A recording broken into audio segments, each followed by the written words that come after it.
the first day I ever visited her because I was looking for pictures, but it's, if you are interested in visiting her site, Kate's is spelled Kaits, garden.com. So I liked her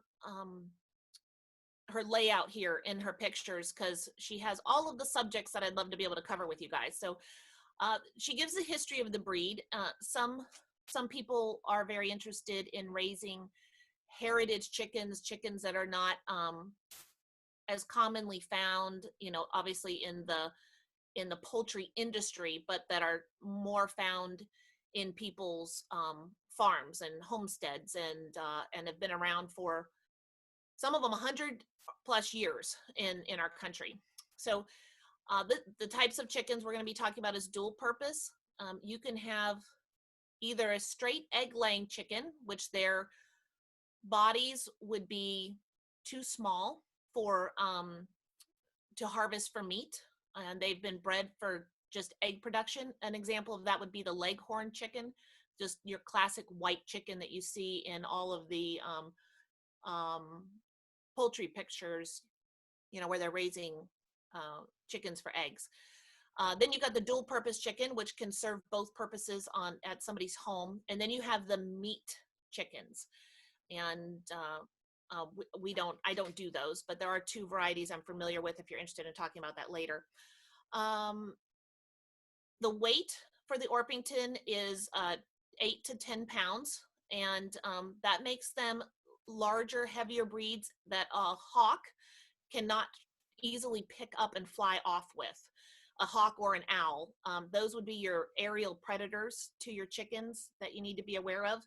Eagles do not, in my experience and in the experience of people I have talked to, eagles are not interested in chickens. They're interested in ducks, if you have ducks. So I'm not as worried when an eagle lands near my house. But the comb, what type of comb that your breed of choice has is important here.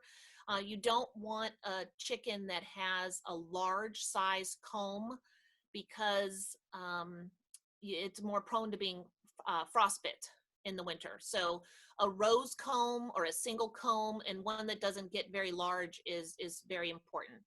The egg color may be important to you. Most heritage dual purpose chickens are brown egg layers. You see the stars there for the laying ability. That one's a pretty good, they're very good layers.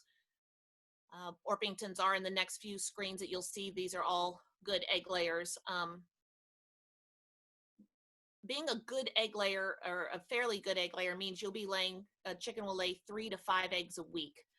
In the first year of life, more likely 5 eggs. And then as the chicken ages, you may get down to like 3 eggs a week by the time they're 2.5 years old. So that's your egg laying ability. If you were picking a chicken that was a straight egg layer and was not a dual purpose, they may lay 6 eggs a week, 5 to 6 eggs a week. And they'll keep doing that for the first 2 years of life. Broodiness is something that we're going to talk about as we go on. Broodiness means how likely are they to, in the spring, stop laying eggs and want to sit on a clutch of eggs and wait until they hatch. So if you're interested in hatching your own chickens with a broody hen, you would want to have at least a couple breeds in your flock that are good at laying, that are good at being broody and want to sit. Not all of them are. We'll talk about that some more. And of course, hardiness. We want all cold, hardy chickens here so they can make it through the winter. Temperament, also, that would be, of interest to you too when you pick your chickens. So anyways, the Orpington's the first one. About half of my flock are Orpingtons. I do really like them. So you'll see some of them in the pictures. Okay, another common chicken that you'll find around here is our Rhode Island chickens. They're the red colored ones. You can see they're a little bit smaller in size than the Buff Orpington. their comb size is also very interesting. They can have a single or a rose comb, which means the rose comb means it's a short, kind of a knobby looking comb. You know, I should stop and tell you where the comb is. The comb is that red thing on their head between their eyes.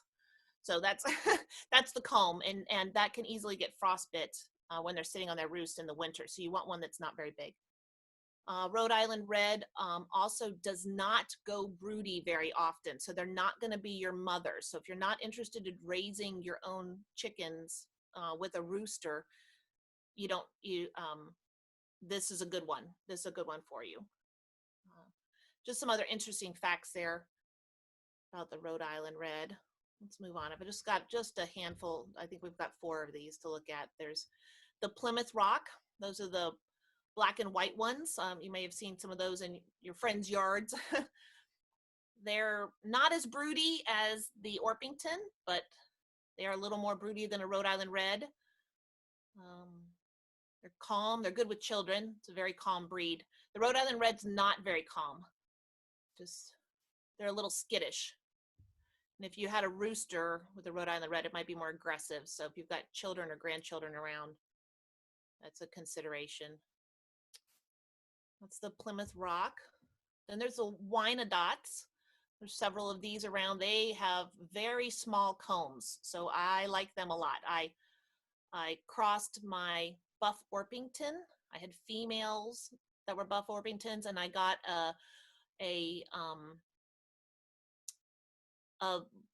what was it called? It's a golden laced Wyandotte. That's what it is. That's its color. I got a golden laced Wyandotte rooster and bred them to help keep the comb size smaller. And they've been very good egg layers. I've been very happy with them. But Wyandottes are good. You'll find people that have those around in town also. And I threw this one in here because this is your colored egg layer. So if anybody's interested, if you're really interested in having that blue or green color egg to serve or to sell, the Easter egger is the chicken you're going to want to look for and get. They have pea-sized combs, so it's like the rose comb but even smaller. So they're great for being very cold hardy and not getting frostbite as often, and very friendly. Not as good for eating though. They are barely a dual purpose chicken. They are mostly for their eggs. I have butchered Easter eggers before, and their body cavity is very narrow. So if you are wanting a true dual purpose to be able to eat later, that might not be your best bet. You just might only want to have a couple of those in your flock, a little smaller in size. Okay, so I think that's it for a variety of chickens. Did anybody have any questions about some of those breeds? There's obviously more breeds than that, but any questions?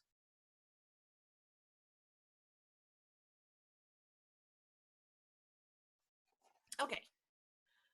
All right. Questions? Did you hear me, Stacy? What'd you say? Oh, it doesn't look like there's any questions yet. Okay. All right, good. Okay. So now that you've got an idea of a couple of breeds of chickens you may be able to pick from, or the types of chickens you might want to be looking for, now you have to figure out, how are you going to get this baby chick? There's 3 ways to get a baby chick. You can either purchase day-old chicks and have them shipped here, which I'll talk to you about that. You could get an incubator and purchase fertilized eggs, and that would get you started. And then you would have an incubator to continue on, refilling your flock over the years as the chickens stop laying. And the last way would be to hatch your own chickens out with a broody hen. So you could purchase an already laying hen and see if you can put some fertilized eggs under her. So the route that most people take is to purchase day-old chicks. So we're going to talk about that first. This is a picture of my chick brooder. So when you purchase your day-old chicks, you have to have a place for them to live when they come to your house. So this is what mine looked like when I bought these chicks. This was a couple years ago, and I only was getting a handful of chicks at the time, so they would fit in a plastic tote in the house. This was a rather long, narrow one. In the picture, you can't see the heat lamp above it. The black legs next to the tote, that's a wire rack that I had the heat lamp sitting on. So there was no way for the heat lamp to fall into the chickens. Heat lamps are needed for the baby chicks, but they are a fire hazard in the house. I cannot stress that enough. So I don't have young children in my house, and I don't have cats that might knock over the heat lamp. So we go with using a heat lamp. It's just a regular hood lamp, a shop lamp. You can get it at any of the hardware stores. And you buy a red heat bulb for inside, to put in the heat lamp, the hood lamp. The chickens need to, when you first get the baby chicks, they're going to need to have a heat source around 100 degrees. So I get a little thermometer, and when the brooder is empty and the chicks aren't at the house yet, I put a thermometer on the sawdust down there at the bottom and make sure that area that the heat lamp is shining on gets to 100 degrees. So then you will back off on the heat by 5 degrees every week. So they're born with these fluffy feathers, these down fluffy feathers that they lose, and then they get their true feathers growing in. And in this picture, you can see their true feathers are starting to come in, and that fluff is disappearing. So you can see the sleek true feathers, and the fluff is disappearing. So the more and more that the true feathers come in, the less heat that they're going to need. But that heat lamp is just synthesizing what the mother would be doing, and they just need a heat source. So they obviously need water, and they need chick starter feed. We'll talk about their feed requirements for them and as they get older too in a minute. But that's kind of what their setup looks like. They scratch around, and they gather under the heat lamp, or they spread away from the heat lamp if it's too hot. You just have to pay a lot of attention to their behavior if they look like they're cold or they need to be warmer. Stacy? Yes. There was a question about where you are raising your chickens, so where you live. Oh, I'm at 18 Mile, but we used to live out at the end of Lutak. So I've raised chickens out at the end of Lutak, across the bridge, and at 18 Mile now. And is there any difference in any of those places about, like, do you have to do anything differently? No. Mm-mm. Okay. No. Even the further that you get out the road, the only consideration I would have is in the winter, you need to make sure the further out the road you are, that your coop is full in the winter. The chickens will stay warmer with their own body heat, and you do not need any supplemental heat as long as they don't have too large of a space to heat. And so when we talk about their housing and their shelter, I can go over that even further. But out Lutak, I wouldn't have to worry quite as much about whether the coop was full or not. Here, I make sure that my coop I try to keep it at max capacity in the winter, so that they keep each other warm. They get up on the roost at night and they nuzzle in next to each other, and they keep each other warm. So my max capacity of my coop runs at about 50. I'm down right now to 18 chickens, and before I head into winter, I'll be back up to 50 and wintering with them. And there was another question too. How long are the chicks in the brooder? Okay, they're going to be in the house until they're about, or in a garage, just someplace where you can maintain their temperature, until they're about 6 to 7 weeks old. And then after that, I've got a picture coming up in a minute, but they'll go into a kind of like a nursery situation outside. I keep them in a separate enclosure from the larger chickens, but they can go outside after that. Once they're fully feathered and they don't need that heat lamp anymore, which is around 6 to 7 weeks, they are perfectly capable of being outside, especially by this time of year. By May, end of April, beginning of May, even out here at 18 Mile, they're fine being outside at about 7 weeks old. Oh, there's another question too. When do you get the day-old babies? Okay. You can purchase them. Oh, you mean what time of year? Is that what I think? That's probably what you're asking. I would not order anything through the mail in March. I have to tell you, my favorite place to get my chicks from, and the actually only place I've ever gotten my chicks from, is Swampy Acres in Juneau. And the reason why I do that is because they get the chicks from further down south, and the flight comes straight into Juneau, and she keeps them for 48 hours, and she rehydrates them, feeds them, and then ships them up to Haines. And so she's selling her baby chicks. I talked with her today, so I'll let you guys know what she's got coming up. But she just got a batch of baby chicks in today. If you guys are interested in this, it'd be great to call her tomorrow and get some chicks from her. She's selling them for $6.50. So and then you have to pay to get them up here by seaplane. So it is pricier than getting them from down south. But I've just heard so many stories that people get chickens from down south, and depending on the time of year, half of them could be dead. I just talked with somebody in the post office parking lot the other day. They ordered chickens in March, and when they got here, the majority of the chickens were dead or died within 24 hours. It's just, they have to make too many different flights and too many different stops before they make it to Haines. It's too long of a wait. So when a baby chick is born, they suck up the yolk inside the egg from right before they hatch, and they can go up to 48 hours without food and water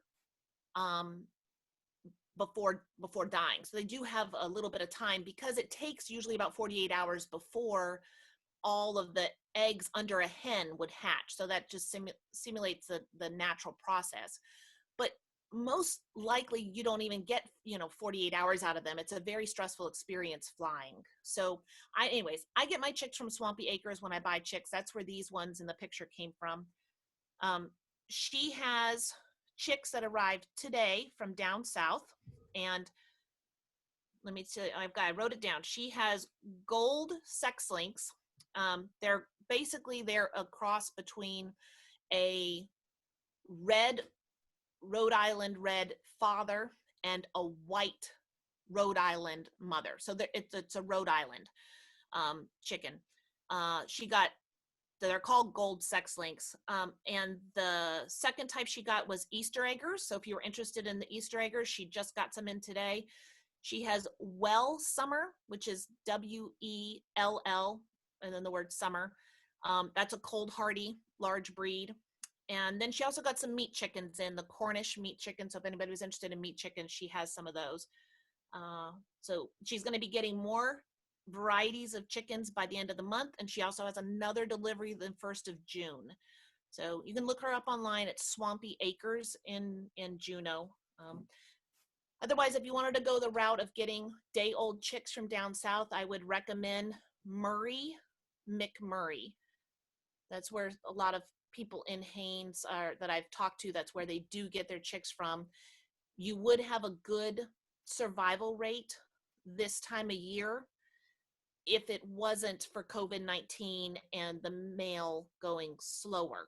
So normally this time of year would be a good time to get some from Murray McMurray, but I'm still hesitant to recommend that because mail is moving slower now with COVID-19. Any other questions? There was another question. How long until they produce eggs? They start producing eggs between 18 to 20 weeks. And let me see, so that's about 5 months old. They'll start producing eggs. They'll be small when they first start producing them, and they won't start cranking them out 5 a week. But definitely by 22 weeks, your flock will be giving you a lot of eggs.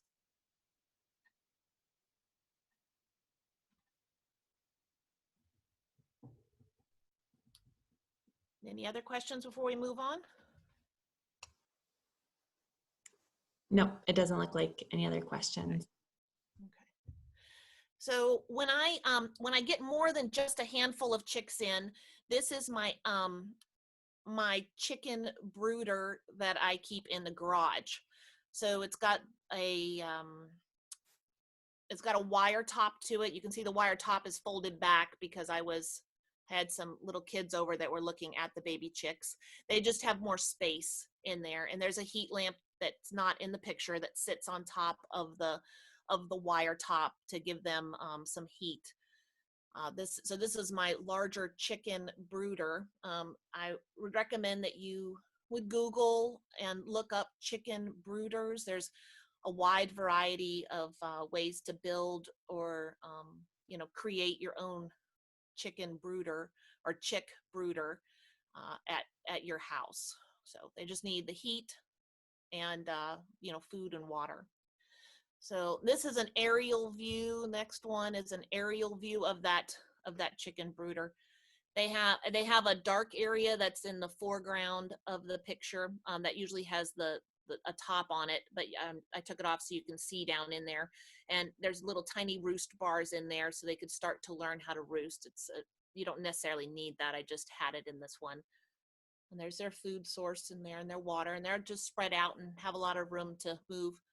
These were the Buff Orpington chicks, and that was the golden laced Wyandotte rooster, the oddball one in there. He was the rooster with this batch. They were all raised together, which was kind of nice. It's not necessary, but that was nice for them. So anyways, that's purchasing your own chicks. This is an incubator. So if you're interested in getting an incubator, this is what it looks like hatching out your own chicks. They're super cute. I have an incubator that cost me about $125 online on Amazon. And you can get them up into 200s and 300s. This is kind of has a styrofoam type case to it.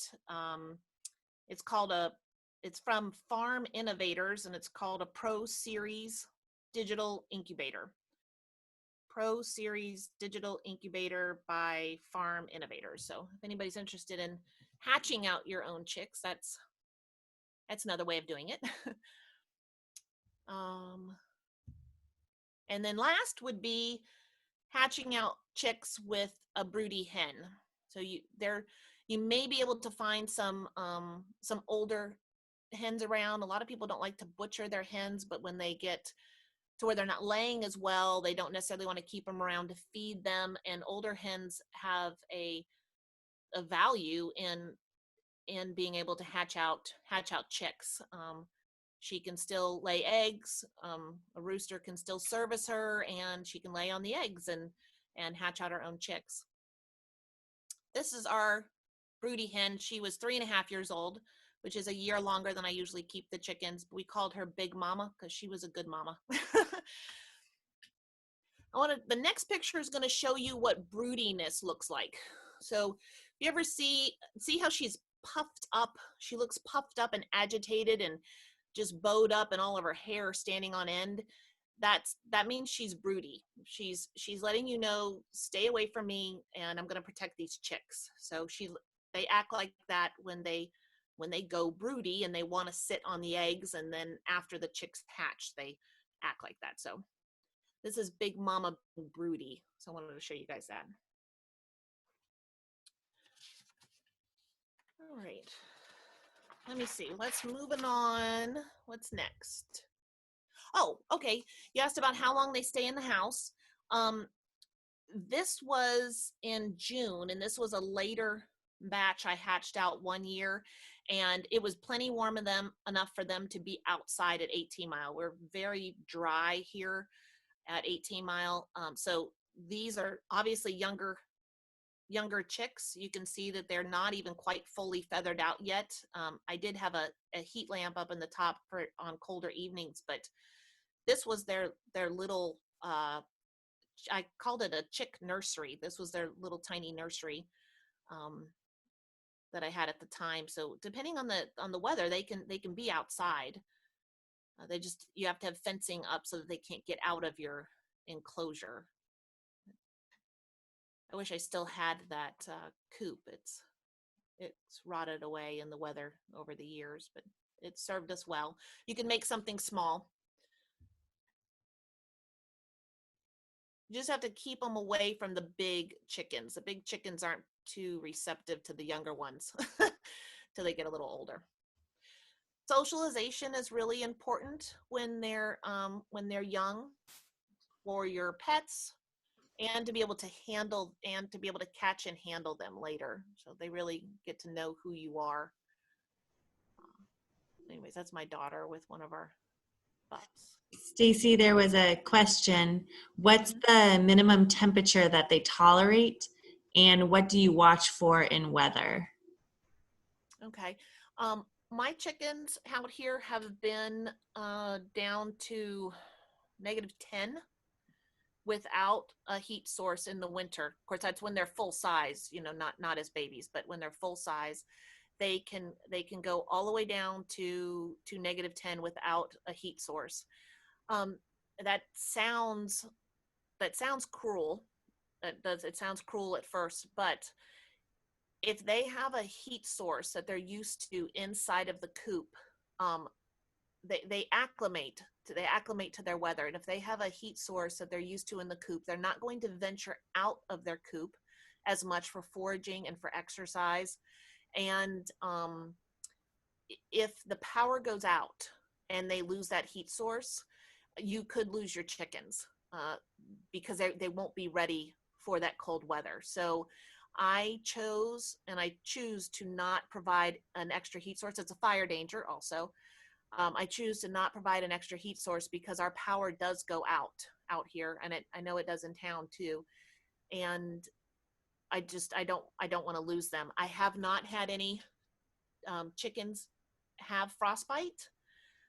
You have to worry about that and watch for that on their combs and on their feet. But if they've got a roost bar, if they're up off the ground, and if their coop is kept dry, if there's no moisture, then they're not going to get any frostbite. So what causes the frostbite for them is not the cold, it's the moisture. Their waste, their feces, has a lot of moisture in it because their urine and their feces are combined, and they go to the bathroom the most when they're on the roost bar. That's when most of their elimination of their waste is done. So in the coop, under the roost bar, is where you're going to really find all your black gold dirt that you're going to want to add to your compost. So that also being said, there's a lot of moisture in the coop. So you need to, throughout the winter, make sure that you're putting a layer of sawdust or straw down on that. Some people turn theirs. I don't turn mine. I just layer it. And you need to have ventilation cracks at the top of the coop.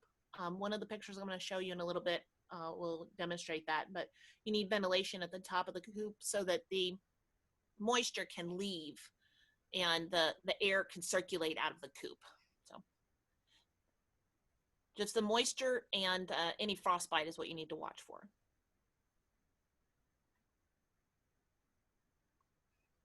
Okay. Oh, well, there you go. That's the next picture. There's their roost bars. So we're moving on to talking about what the inside of a coop would look like. This is the roost. This is not my coop. I got this from offline because there was something in the picture I wanted to show you. This is what my roost bars look like. I have double roost bars, and they're up against a wall. You can see the light of day through the slats in that coop, and this is obviously a coop that's not in Alaska. And you don't want them to have ventilation that's right near their bodies like that. So you would want the wall behind them to be solid. This coop has some ventilation at the top with the wiring, and that probably works well for their climate wherever they're at, but that's too much ventilation here. My ventilation cracks in our coop are 2 to 3 inches at the top where the roof line meets the wall. So you just don't want any air to be able, especially on windy days, to be able to blow through and hit them right in their bodies. But you do want the air to be able to rise in the coop and then exit at the roof line. Does that make sense? Okay. But this is a good example of roost bars. The chickens, while we're looking at this picture, the chickens need these cold hardy dual purpose chickens, larger bodied breeds, need about 12 inches of roost space. They could probably get away, especially in our colder climate, with 10 inches, but they're not going to enjoy that in the summer. In the winter, they wouldn't mind that, but they need about 10 inches of roost space per chicken. And so that's why I know my coop can hold 50 chickens, because I've measured the roost space. That's how you're going to gauge how many chickens you're able to have housed in your coop. Nice bedding of straw at the bottom. I use sometimes straw. A lot of times I'll find wood, not wood chips, but wood shavings from at a mill in town, or collecting your own wood shavings. They like those, the spruce shavings. Let's see. Any questions on the roost space in a coop? No.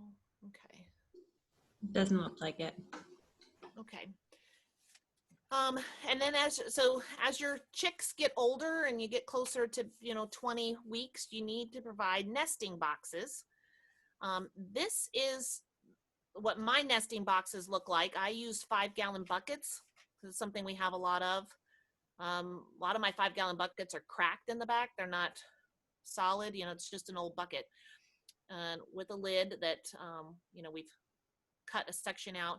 It's important for them to have a bar in front of their nesting spots, so that they can step into and step out of their nests. I keep pine shavings in mine. I also sprinkle some diatomaceous earth in there too. I haven't had any external parasites on my chickens, but that's something, as they get older, you just need to make sure that they're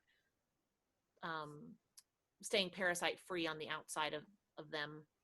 And the diatomaceous earth does that. When they nestle down in there to lay an egg, they just kind of get a little bit of that on them, and just a little sprinkling of it whenever I clean out the coop. This is not my coop, but that's another example that somebody's used some 5-gallon buckets. I thought this picture was great because you could really see the bar in front where the chickens have a place to step out. Some people will use milk crates. That's another kind of easy way. You can always, build your own boxes if you're handy or know somebody who's handy. You can build your own boxes too, but it's nice to use things that are readily available. The only thing about these milk crates is that chickens will roost and sleep at night at the highest point that they can in their coop. So this picture to me looks a little like, I don't know if I would like that, because they've got that platform above the nesting boxes that the chicken could sit up there and roost on. I wouldn't like that, because then they eliminate their waste at night when they're roosting, and that might get in the nesting boxes. So just got to keep an eye out for that. You don't want them to be able to roost above their nesting boxes, because that could be kind of dirty. But and I also do not see a place for them to step out on there. I don't know if they would use all the boxes if they couldn't step out. But just some ideas. So we've talked about in the coop, we've talked about the roost bar, and we've talked about the nesting boxes. Another thing that your adult chickens are going to need is a place to dust bath. And this chicken in the foreground is dust bathing, and that's the way that they clean themselves. It's an awkward thing when you see a chicken dust bathing. you, it might startle you. You walk up on it and think, what is wrong with that chicken? It's laying on its side. It looks half dead. Its legs are out, splayed out to the side, but they're just giving themselves a bath. So they made their own dust bath here. You can see they've scratched and made a place for it. And in the next pictures, these are dust baths that people have made for their chickens. It looks like an old kiddie pool of some sort, and tire. And I've used the Costco boxes in the winter. I'll put some peat moss in it and an old Costco box, and they have some dust baths. Just a cheap way of doing it. I would like to go back one picture and want to draw your attention to the feathered feet. Some of the breeds, the dual purpose cold hardy breeds, have feathered feet. And you might want to, check that before you order any chickens. You might like that look. It seems kind of more aesthetic. I personally steer away from feather-footed chickens because they get muddy outside in the run in our wet climate, and then they come in and hop inside their nesting boxes, and then you get mud all over on the eggs in the nesting boxes, and this just adds to more cleaning. So I steer away from that, but maybe you wouldn't mind and you like the feathered feet, so they're still good chickens. Stacy, there was a question. What makes them stray around and lay eggs in places that you don't intend? If they have access to getting out of their run, and they're foraging, they will look for a dark, quiet place to lay an egg. So if there's too much activity in the coop, that's another reason I'm not too keen on the milk crate idea, because there's no top to it. The bucket is a nice cozy place for them. So I would prefer, a nesting box to have sides on it. Some people even put little curtains on their nesting boxes. I have not done that because, again, we live in a muddy climate, and that just makes things dirtier. But if they have a place to go that's quiet and darker, they will. For the majority, they lay most of their eggs from when they get up in the morning until about 3 or 4 in the afternoon. After that, your flock's mostly done for the day. So you could let them out of their run to forage, maybe after 3 o'clock, as long as they're supervised in some way. Coyotes and hawks and owls love to prey on them. I have heard of ravens attacking chickens too. I haven't had that happen, but you need to have some sort of aerial protection to keep an eye on them, or places for them to hide, bushes and things that they're able to run and get under. They're just looking for a quiet, dark place. Okay, there was another question about natural materials that can be used in the coop as opposed to buying pine shavings or straw. Oh. Any experience using moss or other local materials? Yes, I actually, I don't actually buy my pine shavings. So when I mean pine shavings, I mean that loosely. I get them from the sawmill. Whenever there's several sawmills in town, and most of the guys at the mills are happy if you come and take their shavings away. I'll keep my feed bags, and I'll go and fill them up with shavings. I have used dried seaweed off of the beach before and thrown that in there. They also like to pick at the sea life that's in the seaweed, and it's a good source of nutrients and minerals for them. I haven't used moss, but that sounds good, as long as it's not too wet. Maybe if you laid the moss out to dry in the sun and then use that. That sounds actually like a great idea for inside their nest boxes. And there was a question, is it shavings or sawdust that you're talking about? Either one. Sawdust would, because it doesn't have to be quite sawdust. Sawdust would be great because I use it in my compost also. So everything the chickens give me so much, they give their waste too, which really enriches the garden. And the sawdust would be much better in your compost than larger wood chips would be. But so I'd steer away from the wood chips, but anything from shavings to sawdust would be fine.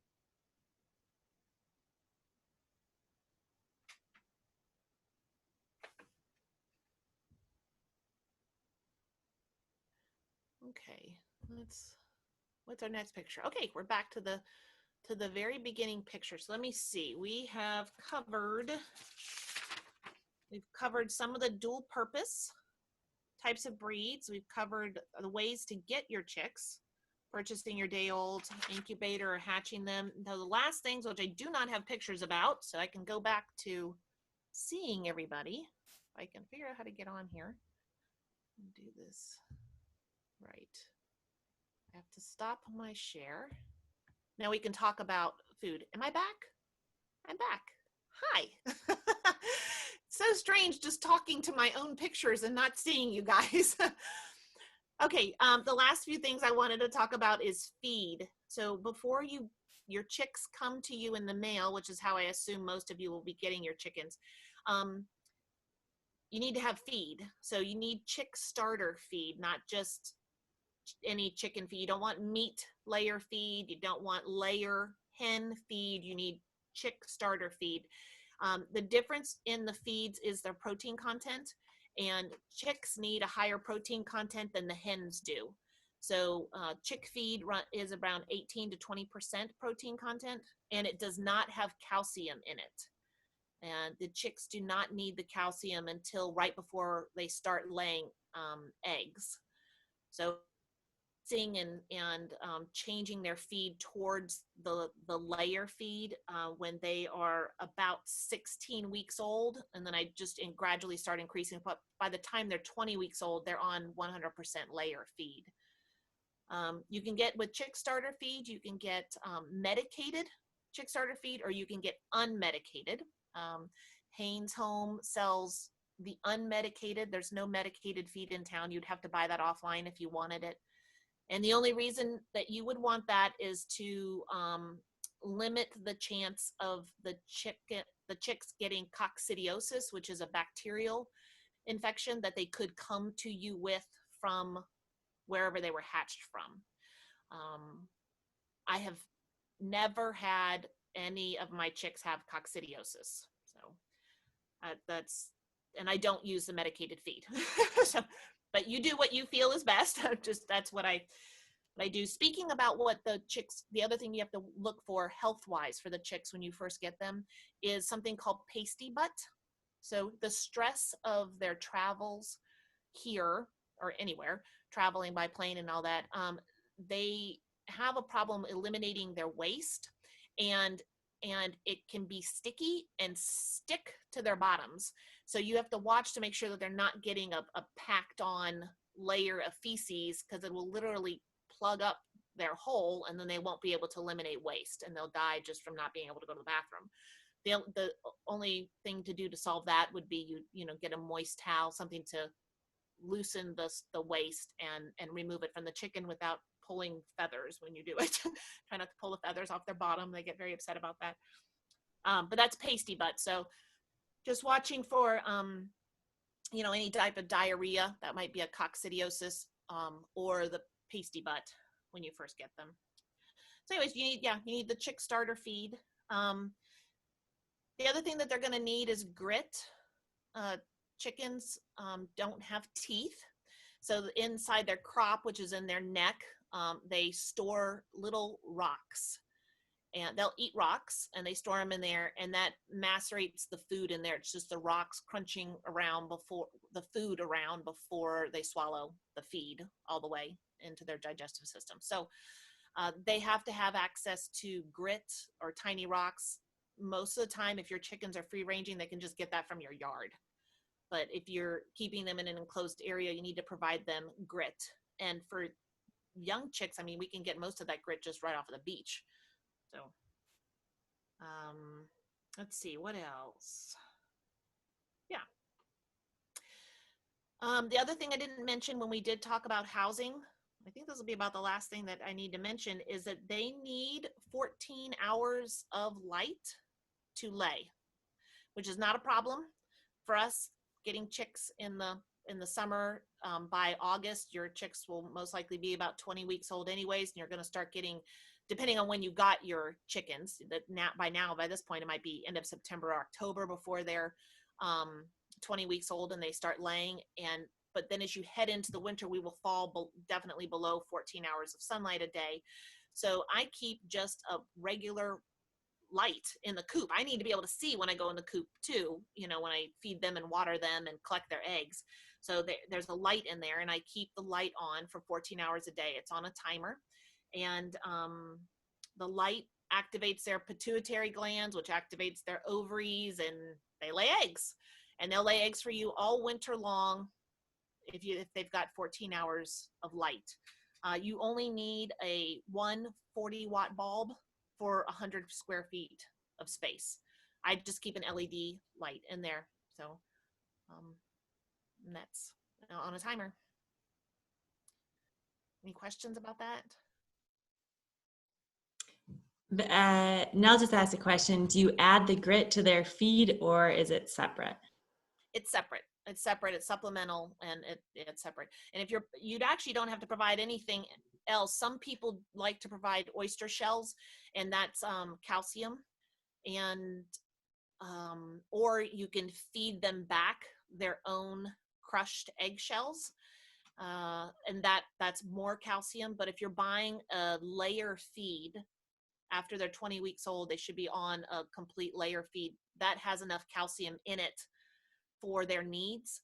If you have a problem with your chickens starting to peck at or eat their own eggs, that's because they're deficient in calcium, or you're not collecting eggs often enough and they're kind of bored, and in the winter they might be a little confined due to snow, or just they can't get out as far, and they get a little bored and they just start messing with whatever's in their coop, and then they go, oh wow, there's something in here, I can eat this. So just collect your eggs more often, or supplement with more calcium, which would be the oyster shell.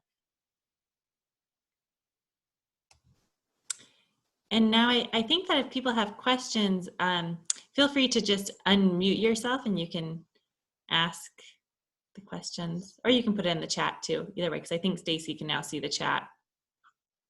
Okay, I would like to know if you find this to be raising chickens economically feasible, or is it cheap to buy them at the store? That is a really good question.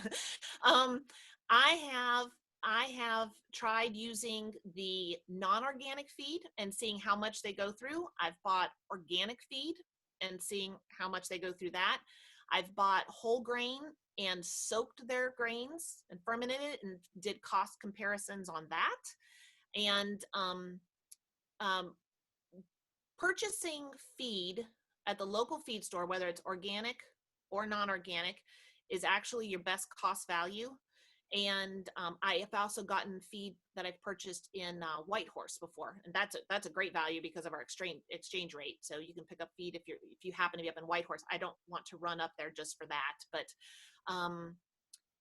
so feed wise, it's still more expensive to have your own chickens if it's just for you to eat the eggs. If you have enough chickens that you can sell some, that's when it's going to help pay you back for your feed costs. So at 50 chickens, I was selling maybe 8 dozen eggs a week above and beyond what my family ate, which we eat a lot of eggs.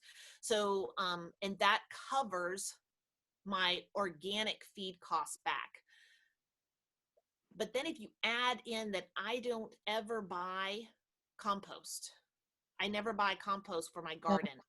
So what I do is I layer my I keep their waste in the coop all winter long, and I just keep layering. I add, brown mat. I collect leaves. I think I only bought 2 bales of straw this year, and I don't even know how many bags of that sawdust or stuff I have from the mill. I probably at least had 20, maybe 30. And I would just sprinkle that down because you need some dry matter to, knock down the moisture. And then at the end of the end of the winter, that all goes into a big, huge palleted compost. And it fills up my 4-sided pallet compost bin. And that is my compost for my whole garden, along with I have other food bin compost too that, we use throughout the year, and put compost in. But I have a complete chicken waste compost, and that's what I use. And that's where I think the real value comes back to you. And then when they get to about 2.5 years old, they're really at the end of their egg producing life. And if you are inclined, not everybody's inclined to do this, but if you are inclined, then you have meat. You have meat too. And when I harvest a dual purpose larger breed chicken, especially those buffs, I'll end up with 2.5 quart jars of meat that one bird will give me. So you can it. I can it. Yeah, because they are because they're older and they have been egg laying for a while. I don't keep a whole chicken in the freezer. I don't butcher them and then just have a whole chicken in the freezer. I brine them and then crock pot them.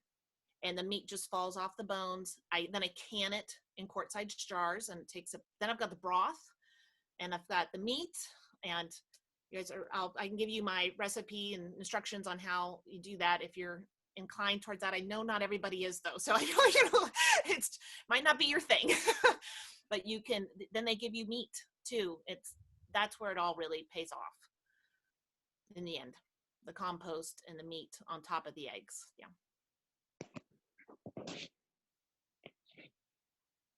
Thank you so much for the presentation. It's very, very useful. I hope so. I hope it wasn't like too much or not enough. I don't know. Thank you. It's very Yeah. important. Perfect, Stacy. Really interesting. Really useful.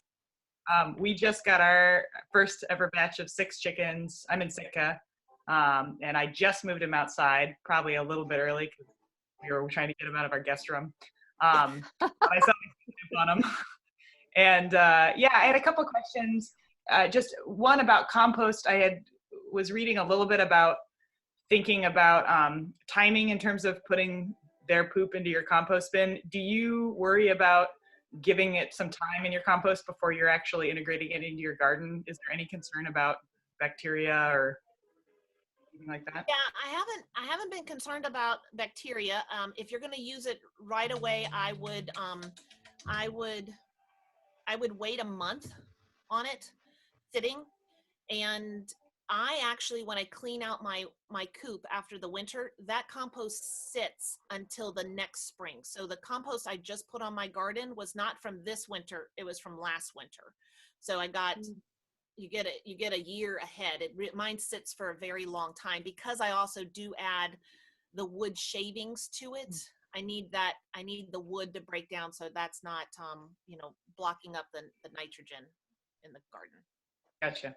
And then do you also feed them chicken scraps? Oh yes. It's great to feed them chicken scraps. That's what I love that about the chickens, because nothing goes to waste in your kitchen at all, or in your neighbor's kitchen, or whoever you sell eggs to. They can give you all their chicken scraps and they will eat anything.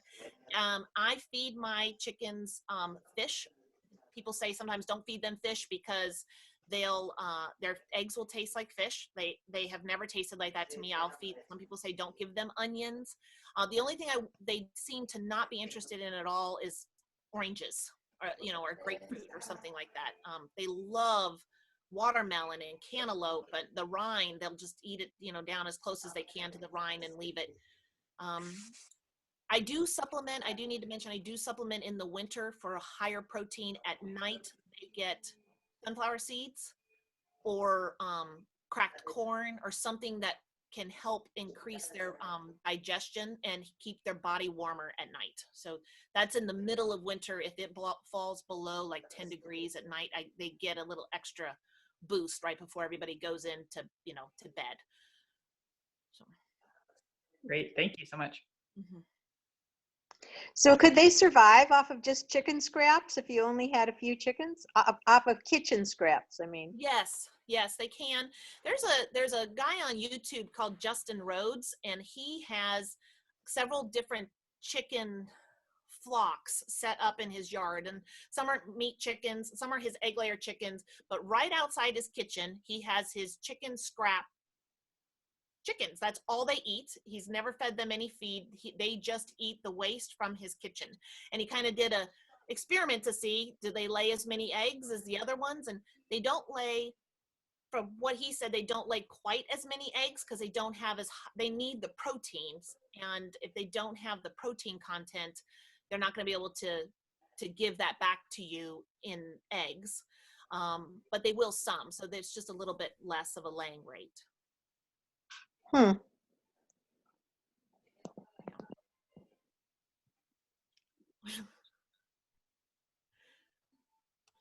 Very informative. Thank you. Yeah.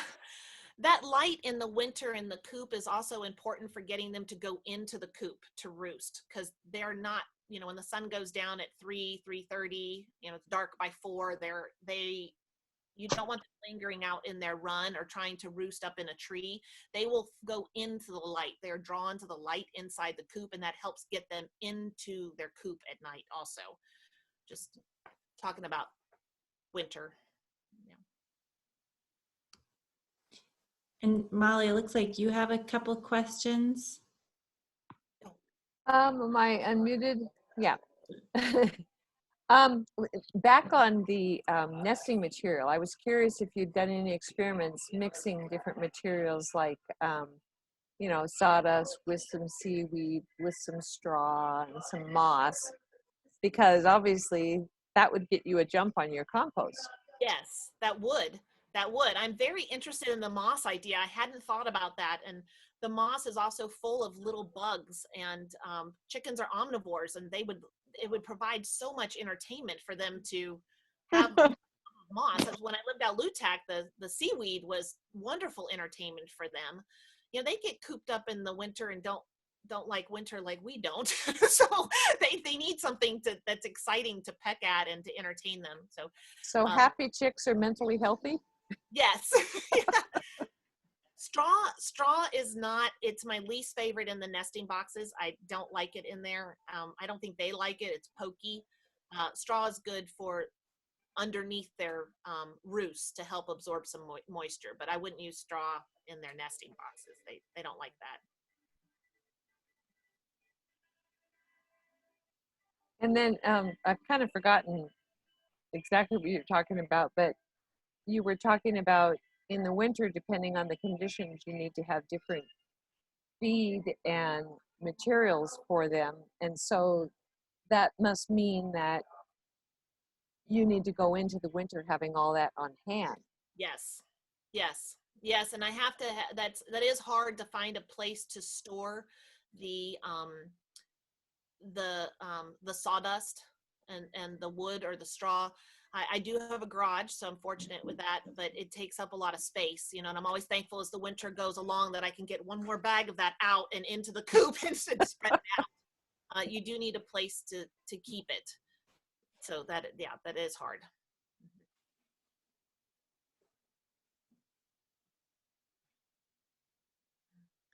Very fascinating. Does anyone else have any questions for Stacy? I don't have a question, but I just want to say thank you. It was really informative. Okay. Yeah. Thank you. Thank you. I love talking about chickens, and I hope to see you in the community. And if I ever visit Sitka, I'd love to talk chickens anytime. Awesome. Great. Well, if you guys don't mind, I have to tell you a little chicken story. So my mother was born on a old Indiana homestead farm in 1917. And I was only there a couple of times because growing up in Alaska, I mean, who back then went, traveled. Anyway, she told a story about when she was a little girl that she and her cousins always had these competitions for collecting the eggs, and they'd go out with their little basket or whatever and see who could get the most eggs. And she was about 6 years old, and her older cousin Jane told her, well, the best eggs, the most eggs are up that ladder in the loft, so you got to go up there.